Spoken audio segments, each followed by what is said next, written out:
연구원입니다. 먼저 외부 일정 관계로 순서를 좀 바꿔가지고요. 반도체 산업 도현호 연구원입니다. 반도체 말씀드리겠습니다. 지난주 주말에 여러 중국 반도체 관련된 뉴스들이 좀 보도가 됐는데요. 그 내용은 중국의 HMC라는 반도체 회사가 있습니다. 우한홍신 반도체 제조라는 회사고요. 이 회사가 폐업 절차를 진행 중이라고 보도가 됐습니다. 회사가 2017년에 설립이 돼서 설립 당시에는 이제 뉴스에 많이 나왔었는데 중국 정부에서 22조 원을 투자해서 7나노 공정이 적용된 반도체를 만들겠다 이렇게 야심찬 계획으로 시작을 했는데 최근에 이제 실제 정부에서 투자 받은 자금이 한 2조 원 정도로 상당히 적고 기술도 부족하고 CEO랑 CTO 같은 사람들이 반도체 문외한이다 이렇게 얘기가 나오면서 회사가 자금난에 봉착했고요. 이제 폐업 절차를 진행 중이다 이렇게 좀 보도가 됐습니다. 낸드를 좀 개발 중인 YMTC도 최근에 자금난에 좀 시달리고 있는 것으로 좀 파악이 되고 있습니다. 그래서 이제 국내 언론들이 대다수의 이제 국내 언론들이 이러한 사건을 계기로 중국의 반도체 굴기가 좌절되고 있는 것 같다 이렇게 보도를 했습니다. 근데 저희는 언론의 보도랑 달리 중국 반도체 굴기가 계속되고 있다라고 좀 판단을 하고 있습니다. 한 3, 4년 정도 전에는 중국 정부에서 전방위적으로 반도체를 만들겠다라고 하는 업체들한테 지원을 해줬었는데 한 2년 정도 전부터 전략이 바뀌었습니다. 될 업체만 지원을 해주고 되지 않을 업체는 HMC, HSMC처럼 지원해서 제외시키는 방식으로 최근에 이제 방법을 좀 바꿨고요. 가능성 있는 업체에는 여전히 투자를 집중을 하고 있습니다. 중국 정부에서 반도체 작업에 대한 의지가 확고하기 때문에 그렇다 이렇게 생각을 하고 있습니다. 자국 내에서 로직 반도체, 메모리 반도체 자체 생산을 하겠다라는 계획이 이런 뉴스랑은 다르게 차근차근 진행이 되고 있다 이렇게 저희는 생각을 하고 있습니다. 최근 중국 정부에서 투자를 집중적으로 하고 있는 회사는 창신 메모리입니다. 창신 메모리는 D램을 주로 개발하고 이거 생산을 하고 있고요. 현재 19나노미터 공정으로 월 4만 장 캐파로 생산하고 있는데 조만간에 17나노 공정으로 7만 장 캐파로 양산을 시작할 계획을 가지고 있는 걸로 알고 있습니다. 이 정도 규모면 전 세계 D램 캐파의 한 5나노 정도, 5% 정도 수준이고요.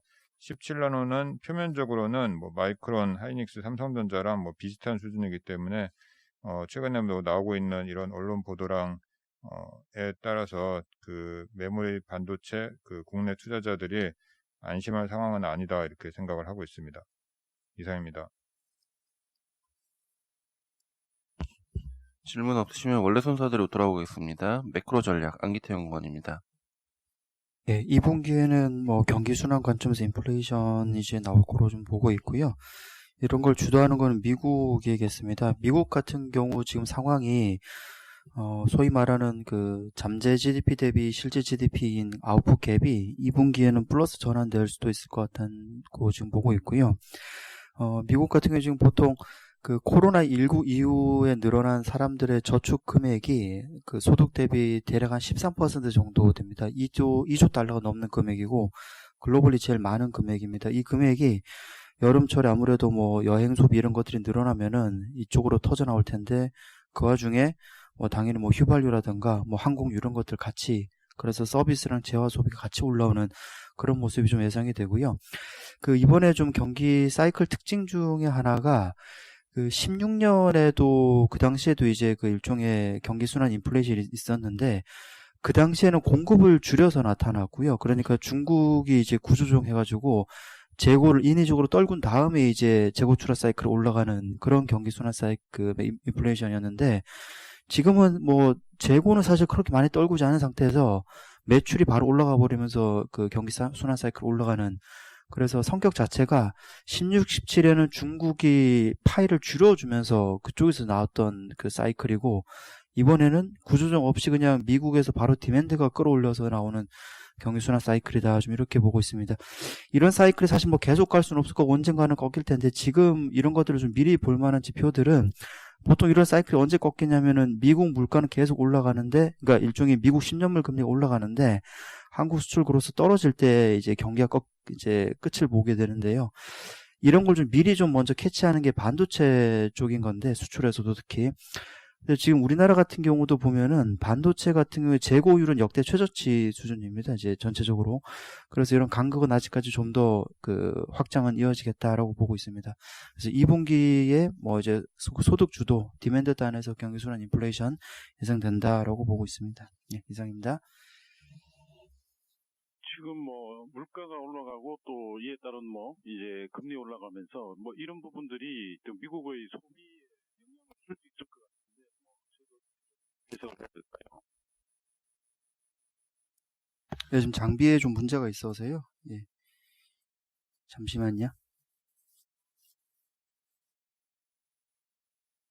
다시 말씀해 주시겠어요? 지금 장비 좀 문제가 있습니다. 예, 지금. 지금 뭐 물가와 금리 상승이 미국 소비에 영향을 줄 수가 있을 것 같다는 생각이 드는데 이 부분은 저희가 어떻게 좀 해석을 해야 될까요? 보통 이제 뭐 물가가 많이 올라가서 소비를 꺾어버리는 시점은 예를 들어 뭐 11년도처럼 이제 그 휘발유 가격이 쭉 그냥 끌어올라갈 때인데요. 그러니까 이렇게 볼 수 있을 것 같습니다. 이를테면은 2011년에 그 당시에 중동 쪽에서 문제 터졌을 때는 임금이나 소득 증가율은 계속 떨어지는데 유가만 냅다 올라버리면서 이제 그게 물가 올라가는 게 소비를 꺾어버렸거든요. 그런데 지금은 이게 휘발유 가격이 밑단에서 올라가고 소득도 어쨌든 그로스는 계속 위로 올라갑니다. 이제 소득은 계속 역대치로 지금 올라가거든요. 그래서 뭐 물가가 올라가도 이게 미국 애들 소비를 꺾진 않을 것 같다는 생각이 하나 이제 그렇게 그게 제일 말씀에 대한 결론이 되고요. 부수적으로 하나 더 말씀을 드리자면은 고객에게서 공통적으로 매번 받는 질문 중에 하나가 작년에 어차피 미국 사람들이 그 현금 받아가지고 이미 재화 소비를 땡겼기 때문에 자동차나 가전제품을 올해 이제 소비 없지 않겠느냐라는 질문이 이제 공통적으로 나오거든요. 그러니까 거기에 대한 제 생각 같이 좀 부수적으로 말씀을 드리자면은 이게 아까 예를 들어 말씀드린 게 여행을 가게 되면은 이게 재화 소비가 같이 끌고 올 겁니다. 이를테면 지금 미국 애들이 그 항공유 소비가 코로나 전 대비 지금 40% 감소했고 자동차 주행 거리가 20년 전 수준으로 떨어진 상태거든요. 근데 여기서 이제 여행을 돌아다니기 시작하면은 거기서 바로 이제 그런 서비스가 늘면은 석유도 같이 휘발유가 느니까 재화가 같이 끌고 오는. 그래서 질문에 대한 그 말씀에 대한 답은 첫 번째가 지금은 소득이 같이 물가랑 올라오는 구간이라서 그 물가 튀어오르는 게 소비를 꺾지 않을 것 같다. 두 번째는 올해 여름에 서비스 소비 터지면은 재화도 한번 더 터질 것 같다. 이렇게 좀 볼 수 있을 것 같습니다. 예, 추가 질문 없으시면은요. 다음은 중국 전략입니다. 박인금 연구원입니다. 이번 주에 지금 중국은 말씀드리겠습니다. 최근 중국 내부에서 중국산 제품의 굴기 관련 내용입니다. 중국산 제품의 굴기는 여러 카테고리의 소비품에서 나타나고 있습니다.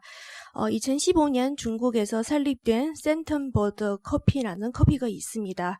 출시한 지 4년 만에 광군제에서 네슬레를 누르고 인스턴트 커피 1위 브랜드로 성장했습니다. 여기서 주목해야 할 것은 기존 메이드 인 차이나 제품들이 방리 당매 전략이 아니고 고급화 전략으로 1등이라는 성과를 이뤄냈다는 점입니다. 대중적인 소비 풍모부터 제조업까지 이러한 중국산 제품 굴기의 배경에는 해당 기업의 기술 축적과 브랜드 인지도 향상을 위한 노력이 있었습니다.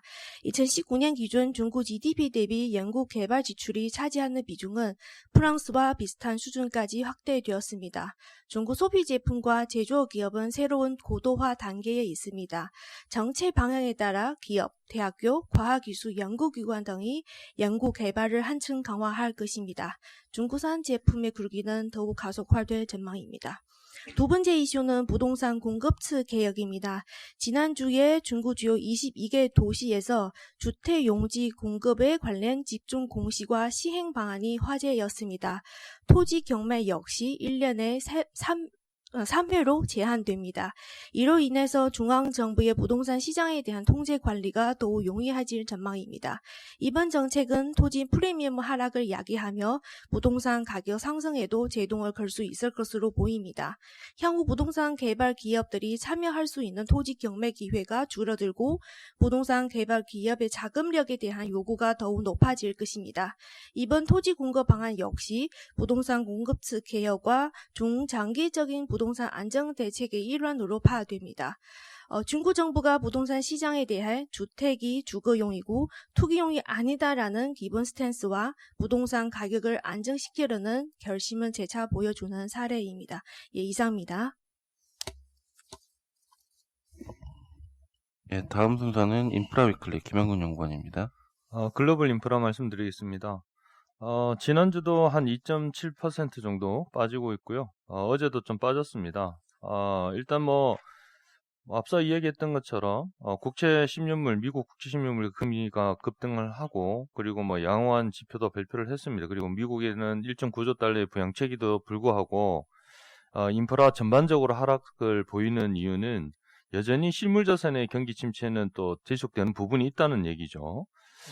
그래서 대륙별로 보면은 올해에 가장 많이, 올 초부터 가장 많이 올랐던 북미가 지금 지난주에는 가장 많이 빠졌고요. 그리고 아주 부진했던, 섹터별로 공항 인프라가, 지난주에는 가장 또 많이 상승을 했습니다. 그래서 저희가 이번 주, 다음 주는 우리 MP 종목을 중심으로 좀 설명을 드릴 텐데, 이번 주에는 미국의 수자원 AWK라고 그러고요. 그리고 우리가 있던 바이든 행정부의 친환경, 그리고 여기에는 수질 자원의 개선, 이런 부분 때문에 수혜를 볼 거라고 보고 있었는데 4분기 실적에도 굉장히 괜찮았고요. 이 아메리칸 워터워크 이 AWK는 미국 수자원 인프라의 16개 주에서 나눠서 공급을 하고 있습니다. 그리고 10년간 배당금 2.3달러 정도가 계속 상승하고 있어서 사실상 괜찮다 이렇게 보고 있고요. 핵심은 수혜주도 수혜주지만 일단은 미국 정부의 민간업체에 위탁하는 수자원 그 운영 방식을요. 그래서 그게 가속화될 거다 이렇게 보고 있어서 탑픽으로 제시하고 있고요. 두 번째는 호주의 도로입니다. 도로의 TCL이라는 건데요. 17개의 유료도로를 사용하고 있고 북미 지역에 한 3개의 유료도로를 또 사용하고 있습니다. 최근에 호주의 코로나가 일일 확진자 수가 10명 이하로 떨어지면서 점진적으로 교통량이 증가를 한다고 보고 있고요.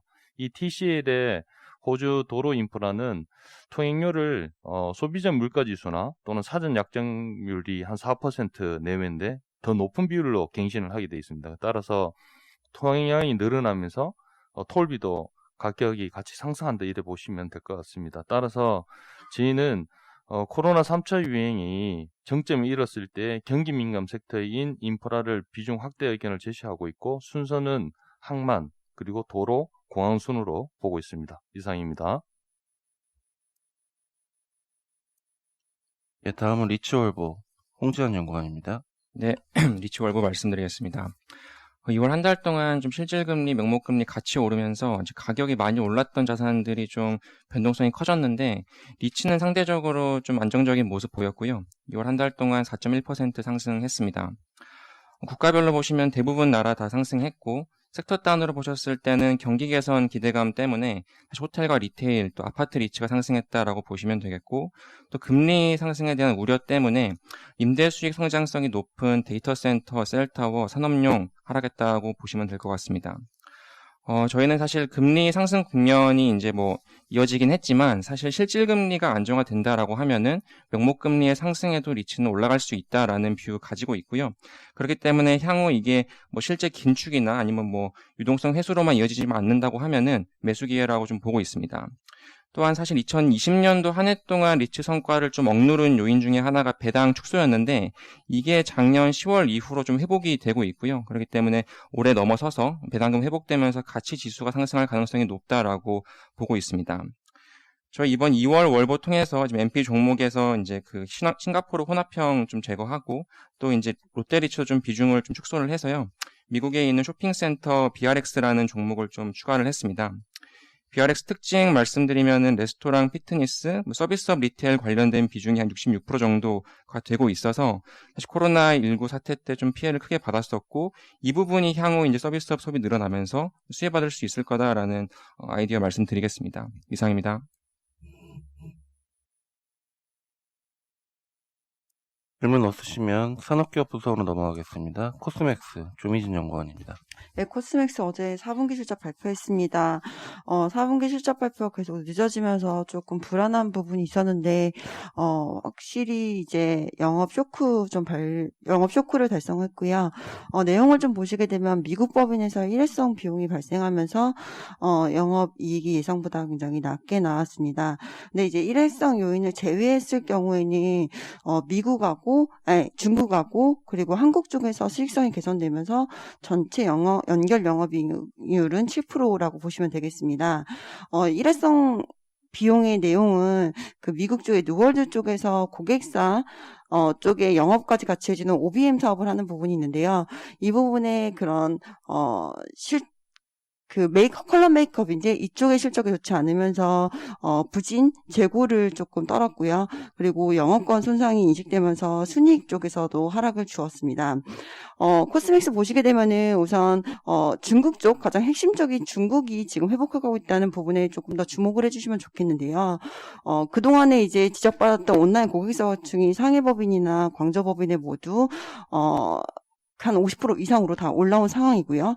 이쪽에서 지금 성장이 잘 나오고 있어서 두 자릿수의 성장률과 그리고 두 자릿수의 영업이익률을 다 회복한 점, 그리고 4분기 그런 불안했던 부분들에 대해서 불확실성이 소멸되었다는 부분을 좀 주목해서 보시면 될 것 같고요.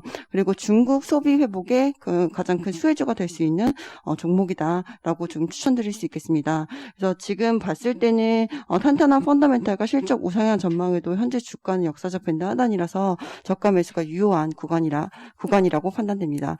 투자기간 바이 목표 주가 14만 5천 원 유지하겠습니다. 이상입니다. 예, 다음은 노바렉스 백준기 연구원입니다. 네, 노바렉스 말씀드리겠습니다.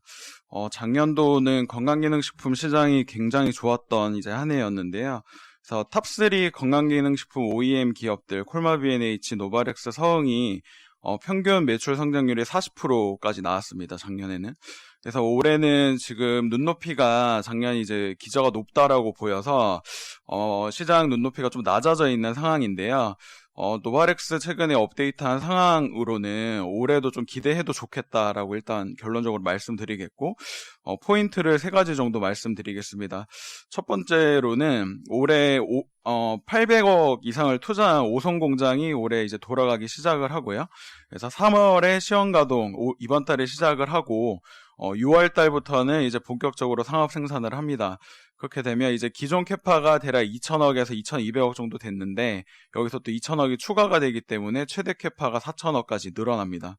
그리고 오송 공장이 자동화율이 높기 때문에 영업이익률에도 상당히 기여를 할 거라고 보고 있고요. 두 번째는 수출입니다. 건강기능식품 기업 중에 가장 PER 밸류에이션이 비싼 기업이 콜마 B&H인데요. 이 회사가 이제 수출 비중이 가장 높기 때문에 그렇습니다.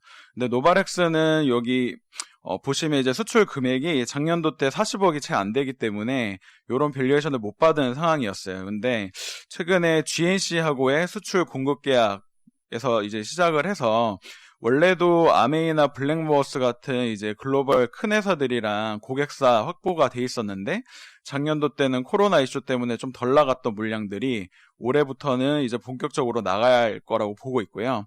그러면 이제 밸류에이션의 저평가 요인이 좀 해소될 거라고 보고 있습니다. 그리고 마지막으로 이 회사는 국내에서 가장 많은 개별 인정형 원료를 등록해본 회사입니다. 근데 요즘 워낙 이제 건강기능식품 브랜드 업체들이 개별 인정형 원료를 많이 찾고 있기 때문에 이 회사가 이번 1월 달에 이제 식약처 등록한 밀추출물, 세라틱, 요거부터 시작을 해서 지금 작두콩, 아슈아간다 이런 이제 원료 등록을 계속 앞두고 있습니다. 그래서 지금 주가도 어느 정도 이제 조정이 나왔고 올해 밸류에이션도 12배인데 히스토리컬리 18배까지는 받았고 아까 말씀드린 수출 쪽에 밸류에이션 할인 부분도 올해는 조금 소멸될 거라고 보고 있어서 지금 주가에서는 나쁘지 않다라고 판단하고 있습니다. 이상입니다. 예, 질문 없으시면 다음 순서는 바이오다인 강경근 연구원입니다. 네, 바이오다인 말씀드리겠습니다. 상장 예정 기업이고요. 이 회사는 이제 액상 세포 검사라는 이제 LBC 장비와 진단 키트 판매 기업입니다. 이제 LBC 검사는 조직에서 탈락된 세포를 채취해 검사하여 이제 다양한 기관의 암 발생 여부를 판단하는 검사인데요. 주로 여성의 자궁 경부암 진단에 활용이 되는데 조기 진단이 가능하고 정확도와 환자 편의성이 높고 이 비용이 낮다는 점이 특징입니다. 이 LBC 검사는 자궁경부암 검사 증가, 그리고 기존 세포진 검사 대체, HPV와의 병행 검사로 이제 증가하는 추세에 있고요. 동사 같은 경우는 이제 자체 개발한 블로잉 기술을 활용하여 경쟁사 대비 높은 정확도를 확보하였습니다. 이 회사 제일 중요한 포인트는 이제 LBC 기술력을 인정받아서 이제 글로벌 빅파마와 독점 계약을 체결했다는 점인데요.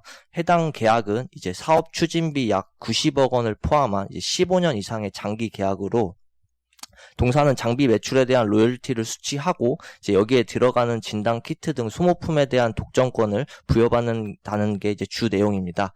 현재 동사의 LBC 장비와 이제 빅파마 장비의 호환성 시스템 공동 개발을 진행 중이고요.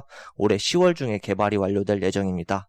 현재 글로벌 LBC 시장은 이제 홀로직과 벡톤 디킨슨이 이제 독과점하고 있는데요. 이제 빅파마의 높은 영업력과 브랜드 인지도를 바탕으로 점유율을 빠르게 확대할 것으로 예상이 되고요. 올해 하반기 아시아, 유럽 지역 판매를 시작으로 2022년 북미, 2023년에는 글로벌 전체로 이제 시장을 확대할 계획입니다. 이는 뭐 자연스레 로열티 수취와 이제 진단 키트 독점권을 보유한 이제 동사의 중장기 성장성 확보와 이제 수익성 증가로 이뤄질 걸로 보고 있습니다. 공모가 기준 2021년 PER은 2023년 예상 가이던스 연 할인율 25% 적용 시 10.8에서 13.8배 수준이고요. 상장 당일 유통 가능 물량은 29.2%이고 수요 예측일은 오늘이 마지막입니다. 참고로 상장 예정일은 3월 17일입니다. 이상입니다. 예, 질문 없으시면 해외 주식 부분으로 넘어가겠습니다. NH 해외 주식 3월 월보입니다. 변정만 연구원입니다. 네, 저희 3월 월보 말씀드리고요. 저희 이번 월보에서는 그 제목을 주식시장은 적극적인 자에게서 참을성이 많은 자에게로 돈이 넘어가도록 설계되어 있다라는 오렌 버핏의 투자 격언으로 정해봤습니다. 내용은 4페이지, 5페이지 좀 봐주시면 되는데 일단 저희가 2월달 성과부터 좀 말씀을 드리면 MSCI 월드가 2월달에 2.2% 상승을 했고요. 저희 미국 추천 종목들이 20개인데 이게 한 2.1% 정도 수익이 났어요. 근데 이 내용을 또 보면 좀 대형주 중심으로 되어 있는 베타그룹은 0.7% 빠졌고요. 기술주나 성장주 중심으로 되어 있는 알파그룹이 5.5% 상승해서 시장 변동성은 있었지만 역시 성장주들이 그렇게 나쁘진 않았다 이렇게 평가해 볼 수 있을 것 같고요. 중국 쪽은 좀 상대적으로 부진했습니다. 4% 정도 빠졌는데 월 말에 시장 변동성이 커진 거에 대한 또 영향이 큰 것 같고 그 이후로 또 최근에 좀 반등을 하고 있어서 좀 더 지켜볼 필요가 있습니다. 일본 쪽은 한 0.8% 상승을 했고요. 성과가 좋았던 종목으로는 미국에서는 에어비앤비, 드래프트킹즈, 월트 디즈니 등이 있었고 중국은 평안보험하고 금풍 테크놀로지가 수익성이 좋았습니다. 일본에서는 니폰 유센하고 조조가 상대적으로 성과가 매우 좋았습니다. 이번 3월에는 저희 그 미국 20개 종목 중에서는 알파그룹, 그러니까 성장주죠. 이쪽은 기존에 9개 추천했었는데 8개로 하나 줄였고요. 대형주 중심인 베타에서는 11개에서 12개로 늘렸습니다. 시장 변동성 감안한 거고요. 지금 저희 추천하는 종목들의 컨셉은 이제 경제활동 재개, 금리 상승, 이익 모멘텀 관점에서 선정을 했고, 종목으로는 호텔 체인인 메리어트 인터내셔널, 농기계 업체인 디어, 반도체 기업 마이크론, 그리고 투자은행인 모건 스탠리를 편입을 신규로 했습니다. 중국에서는 역시 양회에서 나올 정책에 관심을 가질 필요가 있고요. 반도체나 산업용 로봇, 신재생에너지, 자동차, 가전 관련된 곳들하고 수소차가 그 대상입니다. 저희가 추천하는 새로운 기업은 이제 자동차용 유리 생산 업체인 보규유리하고 수소차 기업인 유시동력을 편입을 했습니다. 일본에서는 대면 경제 재개로 인한 이익 기대가 되는 미츠비시 부동산하고 신재생에너지 관련해서는 스미토모 전기공업을 새로 추천을 했습니다. 저희 새로 편입한 종목에 대해서는 16페이지부터 그 기업에 대한 소개하고 투자 포인트가 정리되어 있으니까 참고해 주시면 좋을 것 같습니다. 이상입니다. 예, 다음은 GM 테크놀로지 장재훈 연구원입니다. 예, 당사 NH 해외 주식 유망 종목에 포함된 글로벌 1위 3원계 양극재 전구체 생산 기업인 GM 테크놀로지에 대해 말씀드리겠습니다. GM 테크놀로지는 양호한 2021년 1분기 예상 실적을 발표하였는데요. 1분기 3원계 양극재 전구체 및 산화코발트 수요가 급증한 가운데 춘절 연휴에도 불구하고 전사 인력의 67%에 해당하는 3,400명이 정상 근무에 나서면서 생산량이 크게 증가했고 그 결과 지배지분 순이익이 전년 대비 120에서 170% 증가할 것이라고 발표했습니다. 1분기 이익 급증 소식에 힘입어서 동사 주가는 3월 1일 상한가를 기록했고 어제는 중국 지수가 하락한 가운데서도 불구하고 5.1% 상승하며 마감했습니다. 올해 같은 경우는 글로벌 전기차 시장이 친환경 을 위한 글로벌 정책 공조 및 수요 회복에 힘입어서 성장 전망이 예상되는데요. 동사 같은 경우는 주요 고객사인 LG화학, 에코프로비엠, 삼성 SDI, CATL 등 관련 기업의 수요 증가에 따른 수혜가 예상됩니다. 회사 같은 경우 올해 기준 PER이 34.0배로 중국 상장 피어 기업 평균인 50.3배 대비 낮은 상태인데 윈드 컨센서스 기준으로 보게 되면 올해 매출액과 지배지분 순이익이 각각 전년 대비 44%, 184% 증가될 것으로 예상됩니다. 결국은 올해 큰 폭의 이익 증가가 가시화될수록 피어 기업과의 밸류에이션 갭이 점차 축소되며 주가가 상승할 것으로 기대됩니다. 이상입니다. 다음은 드래프트킹즈 임중 연구원입니다. 네, 드래프트킹즈 말씀드리도록 하겠습니다. 미국 최대 온라인 스포츠 베팅 플랫폼 기업이고요. 4분기 실적 같은 경우는 컨센서스를 크게 상회를 했고, 이제 핵심 운영 지표인 월간 유료 이용자 수라든지 알프다, Q랑 P가 이제 동시에 증가를 했습니다. NBA나 대학 스포츠 경기가 재개가 됐고, 일리노이주 이런 데서 스포츠 베팅이 시작이 됐기 때문에 그런 영향 때문으로 좀 보고 있고요. 저희는 이제 미국 온라인 스포츠 베팅 시장과 이 온라인 카지노 게임, 아이게이밍 시장의 성장을 지속적으로 좀 예상을 하는데, 올해에도 이 합법화에 대한 트렌드가 이어질 거라고 좀 보고 있습니다. 이미 1월부터 미시간주나 버지니아주에서 이 스포츠 베팅 플랫폼 운영이 시작을 됐습니다. 그래서 올해 가이던스도 이제 기존 7.5에서 8.5억 달러에서 9에서 10억 달러로 상향을 하면서 이제 주가가 10% 정도 상승을 했고요. 올해 기준으로 이제 2021년 1월 기준으로 총 19개 주에서 이 스포츠 베팅 합법화 법안을 도입을 했고, 이 5개 주가 추가적인 또 확장을 위한 법안을 도입할 예정입니다. 나머지 주에서도 추가적인 합법화 전망이 매우 유망하다라고 판단을 하고 있어서 동사에 대한 긍정적인 투자 의견을 유지하도록 하겠습니다. 이상입니다. 이상 준비된 자료 발표를 마쳤고요. 혹시 추가 질문 있으신가요?